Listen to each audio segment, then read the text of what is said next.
दोस्तों अपने प्यारे भारत में top 5 most selling smartphone brands हैं Xiaomi, Samsung, Realme, Vivo, Oppo, one plus, बाद में और कई सारे ब्रांड्स हैं। लेकिन टॉप 5 ब्रांड्स जो हैं उनमें से 4 ब्रांड्स हैं चाइनीज ब्रांड्स। लेकिन अब जो ये ग्राफ है, जो ये डाटा है, ये कुछ ही टाइम में बदलने वाला है क्योंकि चाइनीज स्मार्टफोन्स का फॉल शुरू हो चुका है। चाइनीज स्मार्टफोन्स की सेल्स काफ़ी स्पीड से नीचे जाती जा रही हैं। चाइनीज स्मार्टफोन्स की जो ब्रांड्स हैं उनको लॉसेस फेस करने पड़ रहे हैं। क्या चल रहा है पूरी स्टोरी बताने वाला हूँ, लेकिन उससे पहले अगर वीडियो पसंद आए वीडियो को लाइक ज़रूर कर देना और चैनल पर नए हैं तो चैनल को सब्सक्राइब ज़रूर कर लेना। चाइना के स्मार्टफोन्स दोस्तों इंडिया के अंदर ही बहुत ज़्यादा अब नहीं बिकते हैं, बल्कि यूएस को छोड़कर बाकी जितने भी देश हैं सभी में काफ़ी ज़्यादा सेल होते हैं। यूएस के अंदर सेल नहीं होते हैं चाइना के स्मार्टफोन्स, क्योंकि यूएस के अंदर चाइनीज़ स्मार्टफोन्स की सेल्स पर बैन है। जो लेटेस्ट फाइनेंशियल रिपोर्ट आई है इन ब्रांड्स की, उनके अकॉर्डिंग अब फिलहाल में इन सभी ब्रांड्स को लॉसेस हो रहे हैं, यानी कि इनको कमाई नहीं हो रही है, इनको लॉस हो रहा है, पैसे कंपनीज के लग रहे हैं। और खास करके चाइना के अंदर तो सबसे ज़्यादा लॉस हो रहा है। चाइनीज़ स्मार्टफोन्स चाइना के अंदर ही नहीं सेल हो रहे हैं।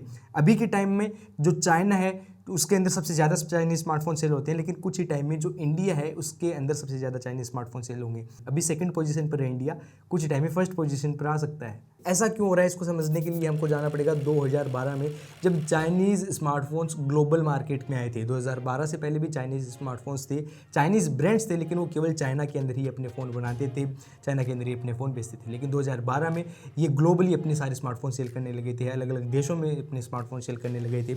और 2012 में ही इंडिया के अंदर भी इन्होंने एंट्री मारी थी। 2012 में सबसे पहले ओप्पो और वीवो ये दोनों एक साथ आए थे, बाद में इनके बाद में वन प्लस आया था। और इंडिया के अंदर जितने भी चाइनीज़ स्मार्टफोन ब्रांड्स थे उन सभी की जो टारगेट यूज़र्स थे वो सभी अलग अलग थे। जैसे कि अगर आप वन प्लस का फ़ोन लेंगे, यानी कि आपको एक फ्लैगशिप एक्सपीरियंस चाहिए एंड्रॉयड के अंदर कम प्राइस के अंदर।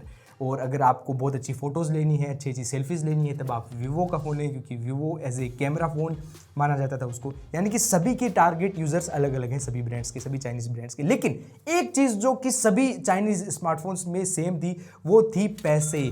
कम पैसों के अंदर ये हमको ज़्यादा अच्छी वैल्यू प्रोवाइड करते थे, कम पैसों के अंदर हमको ज़्यादा अच्छा फ़ोन मिलता था, कम पैसों के अंदर हमको ज़्यादा अच्छे फीचर्स मिलते थे। तो जब कम पैसों के अंदर हमको ज़्यादा अच्छा प्रोडक्ट मिलता है, ज़्यादा अच्छी चीज़ मिलती है, पैसे भी कम लग रहे हैं, तो हम ये नहीं देखते कि ये चीज़ चाइना की है, ऑस्ट्रेलिया की है, यूएस की है, इंडिया की है, हम सीधा उसको जाकर परचेज कर लेते हैं। और हुआ भी कुछ ऐसा ही। धीरे धीरे इंडिया के अंदर और बाकी के सभी देशों के अंदर चाइनीज़ स्मार्टफोन्स की जो सेल थी वो धीरे धीरे ऊपर जाने लगी थी। और जैसे जैसे चाइनीज़ स्मार्टफोन्स की सेल ऊपर जा रही थी, वैसे वैसे बाकी के दूसरे ब्रांड्स की जो सेल्स थी वो नीचे आ रही थी। स्पेशली इंडियन ब्रांड्स तो एकदम खत्म ही हो गए। उसके अलावा जो सोनी, एलजी, ऐसे बड़े बड़े बाहर के ब्रांड्स थे, इनके स्मार्टफोन्स भी बिकना बंद हो चुके थे। अब इन सभी ब्रांड्स के बारे में आपको पता ही होगा, मतलब बहुत ही कम फ़ोन आते हैं, बहुत ही कम लोग इनको खरीदते हैं, बहुत ही कम मार्केट शेयर है इनके पास। और ऐसा चाइनीज़ स्मार्टफोन की वजह से ही है। ये तो था चाइनीज़ स्मार्टफोन्स का राइज, उनकी सेल में बढ़ोतरी।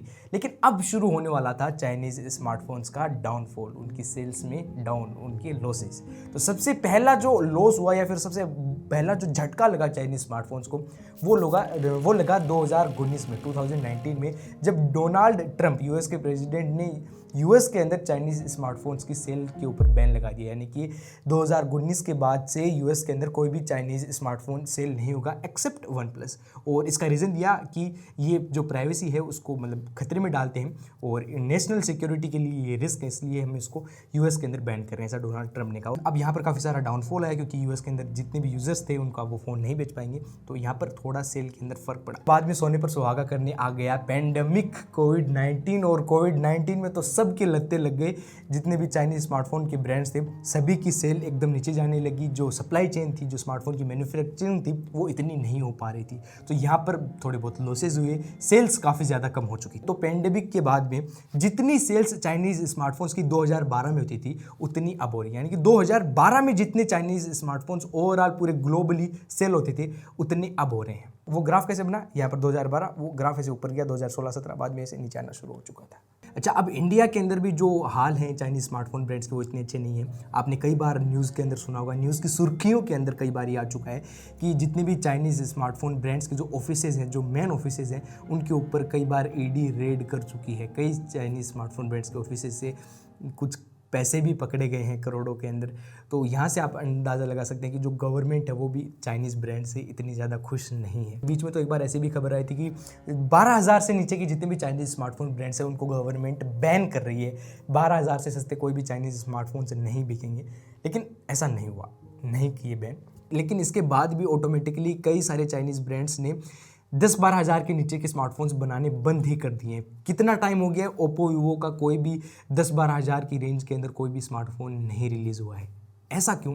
ऐसा इसलिए क्योंकि 10-12 हज़ार के अंदर अगर वो ब्रांड स्मार्टफोन बनाते हैं तो उनको प्रॉफिट नहीं होता है। तो अब उनको प्रॉफिट होगा अगर वो 15-16 हज़ार के अंदर स्मार्टफोन बनाएंगे। तो अब पहले जो फ़ोन 10 हज़ार में वो बेचते थे, अब उनको वो 15-16 हज़ार के अंदर बेचना पड़ेगा।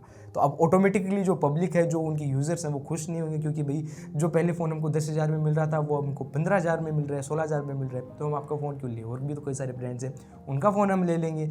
सैमसंग के भी काफ़ी अच्छे फ़ोन आते हैं इस प्राइस रेंज के अंदर। तो बाद में वैसे इनकी स्मार्टफोन की सेल नीचे जाती गई। और बाद में अब प्राइवेसी से रिलेटेड कई सारे इशू आ गए। चाइना सबसे ज़्यादा बदनाम है प्राइवेसी के मामले में, डाटा के मामले में। और जो लोगों का ट्रस्ट है चाइना के ऊपर, चाइनीज़ स्मार्टफोन्स के ऊपर, वो इतना अच्छा बिल्कुल भी नहीं है।